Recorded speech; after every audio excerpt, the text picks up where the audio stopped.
Well, a very good evening to you from whichever part of the country and the world you're tuned to the Evening Farm Drive.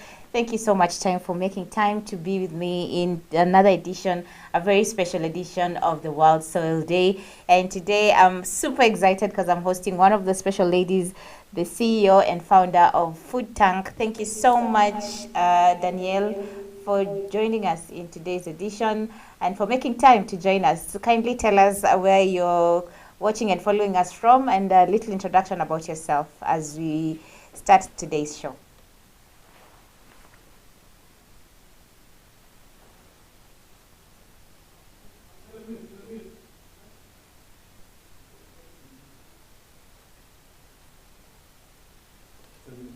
Kindly, Danielle, kindly unmute your mic. Sorry, I didn't know I was muted. Hi, everyone. I'm Danny Nierenberg. So happy World Soils Day.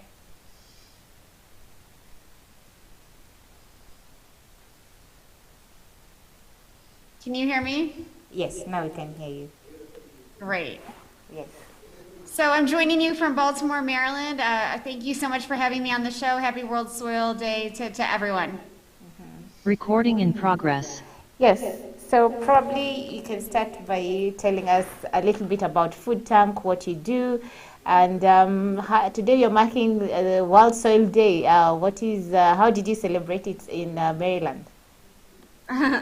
It's still early, so I'll celebrate it later. We have a lot of compost to get on our garden beds before it gets really cold.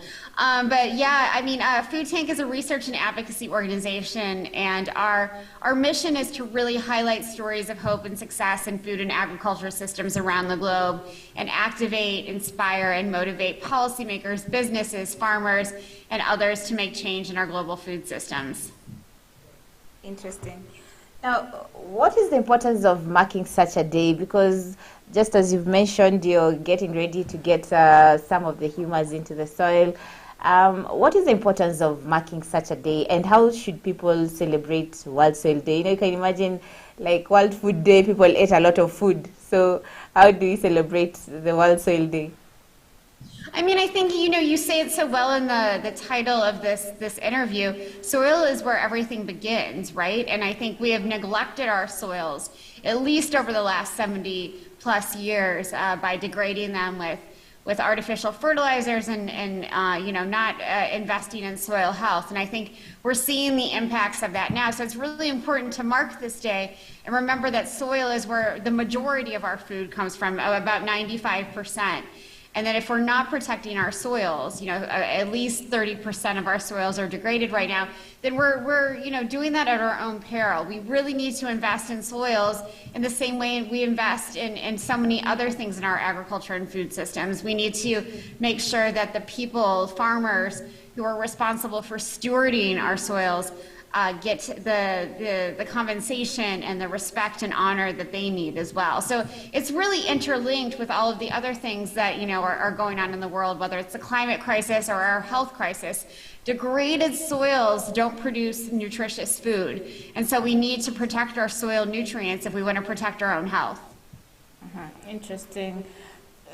Just as you've mentioned, today we had another webinar earlier today, and we were talking about the importance of soil health, and one of the speakers mentioned that farmers are one of the greatest people who are destroying our soils from the chemicals that they use, even the seeds. And right now we are having the issue of climate. You as a food tank, what are you advocating for farmers to practice so that we can actually help mitigate the adverse effects of climate change and also save our soil and environment? It's unfortunate that farmers are often blamed or villainized for destroying our soils or destroying other parts of the environment. They are often locked into a system where they are forced in many ways to use artificial fertilizers.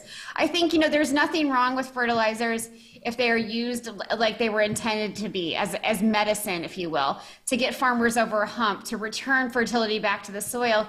And then after that, use more natural ways, whether it's compost or animal manure or cover cropping, to make sure that soils are nourished. But I think we've overused and misused fertilizers, and farmers have been encouraged to do that with things like subsidies in places like Malawi and elsewhere. If we invested in more, sustainable practices, more regenerative practices to increase soil health, then we'd be doing ourselves a big favor and helping sequester carbon in soils.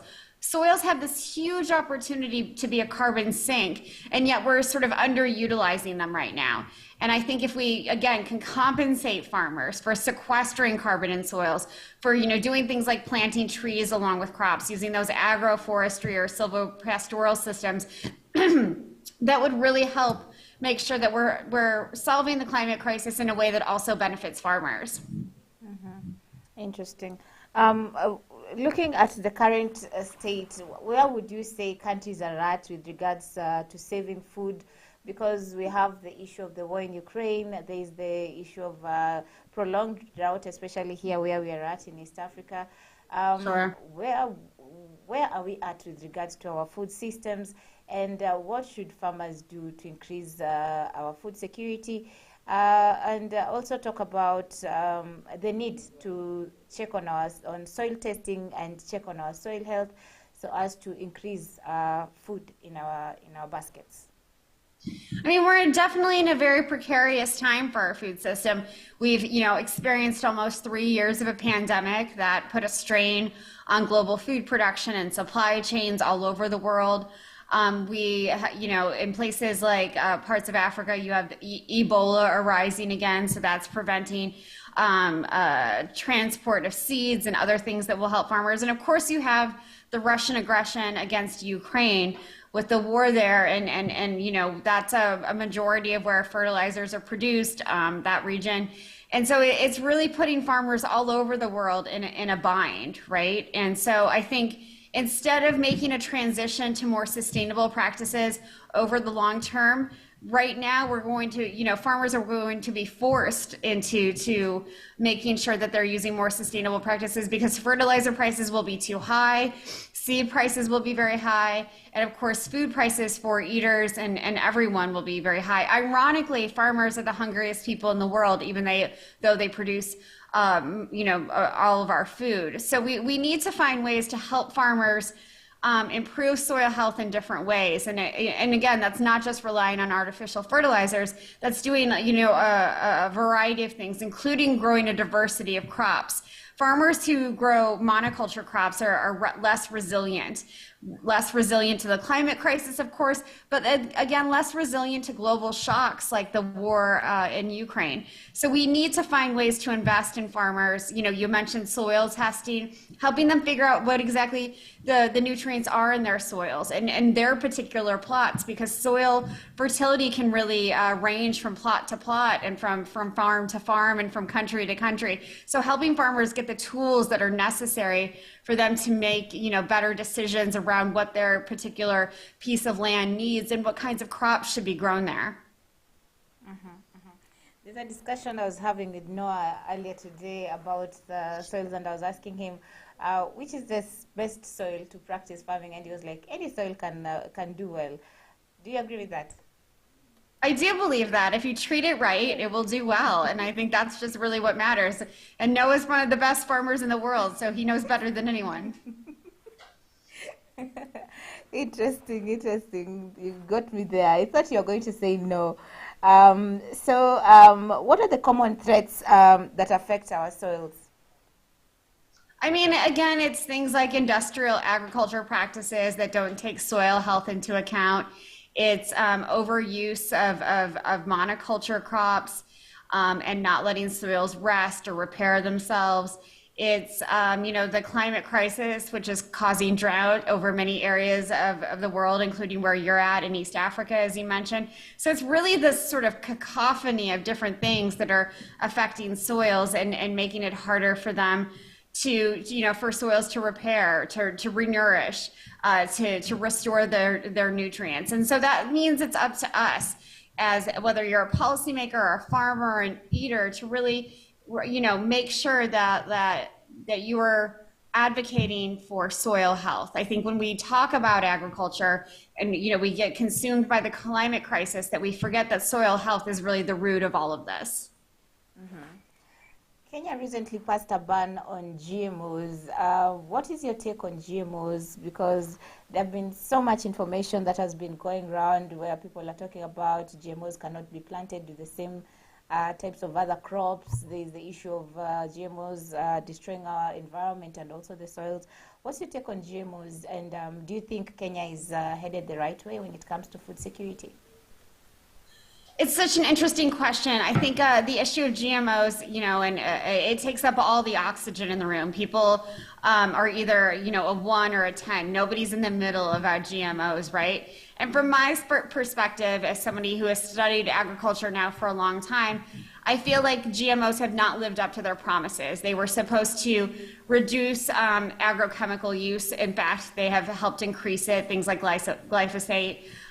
They were supposed to protect our environment and increase yields. They haven't done that. In fact, GMO yields are often less than conventional crops or organic crops.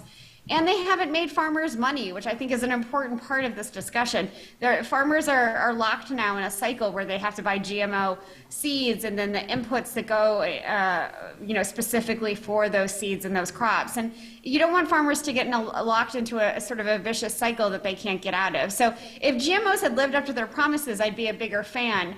But so far, I haven't seen them live up to their promises. And I think, Kenya is making a decision that, has been criticized widely, but I also think, it will help increase the ability of farmers to make their own decisions, right? Farmers should not be forced into using GMOs or not, but I think banning them for now is probably a decision that works for the country. Interesting. Well said there, Danielle. With the current state of affairs and the chemicals that are being used, where would you say how would our soils be looking at like in the coming 10 years? And what message do you have to the world and probably the people in East Africa when it comes to soil health and taking care of our soils?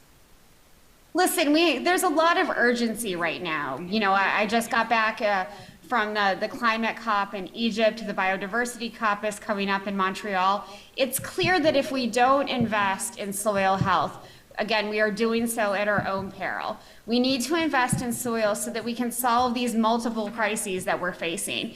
Because if we invest in soils, and that means, having governments invest in them, that means having farmers, making sure that farmers have the tools that they need to really ensure that soil health is protected. These are things that need to happen not by 2050, but by 2023. And I think that's where I really encourage governments and businesses and farmers themselves to invest in soil health now before it's too late. You mentioned that there's a variety of activities that you're planning as you attend or mark this World Soil Day. Probably share some insights on what your food tank will be doing as a way of marking Soil Day, and also your message to every farmer out there on what they need to do to ensure that our soils remain healthy as we conclude today's interview. I mean, our message is, and what we'll be sharing on social media, is that soil is at the root of everything. If we don't invest in soils, we're really sort of shooting ourselves in the foot. We need more investment. And so my advice to farmers, who know how to do this better than anyone, is to find ways to increase their soil nutrients. Whether that's through, again, manure from livestock, growing a variety of crops, composting. These are all ways that farmers, whether they're large or small, can improve soil health. And I think, there's this sort of misconception that big farms can't improve soil health in ways that are sustainable for the environment and for the economy, but they can.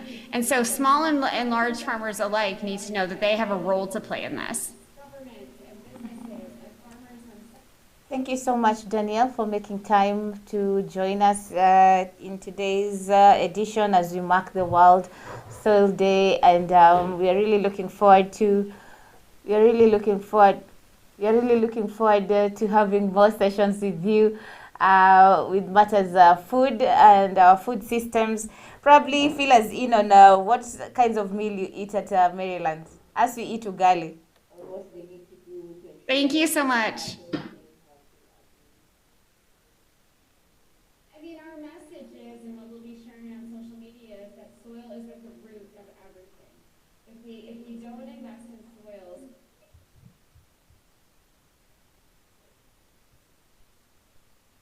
Okay, so that was Danielle Nierenberg, the CEO of Food Tank, and we were talking about soil health and the importance of farmers and the world at large, the importance of all the people taking part or taking care of our environment.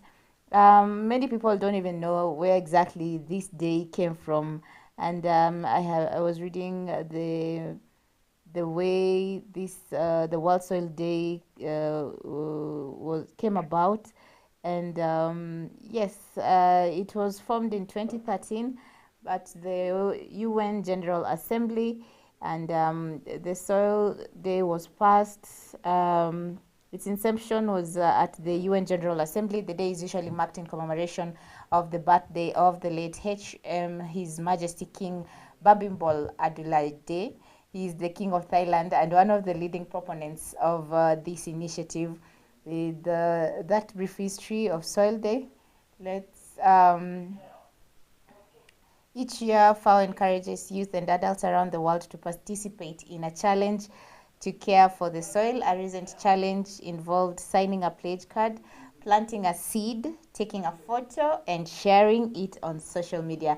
I don't know how you guys marked the World Soil Day. Here at Farmers, we took the photo challenge, and we'll be sharing it in our social platforms later on in the day and also during the week as we continue marking the World Soil Day. The soil is very important to any kind of living being because everything begins from the soil, just as the theme of this year's Soil Day talks about.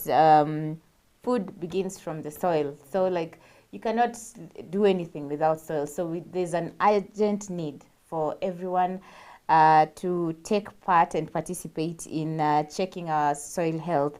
So this has been the special edition of the Evening Farm Drive. Do keep watching our Farmers Media for more shows on this special edition of Soil Health, Knowing Your Soil. And yes, keep the conversation going on all our social media handles at Farmers Media, on our website at Farmers.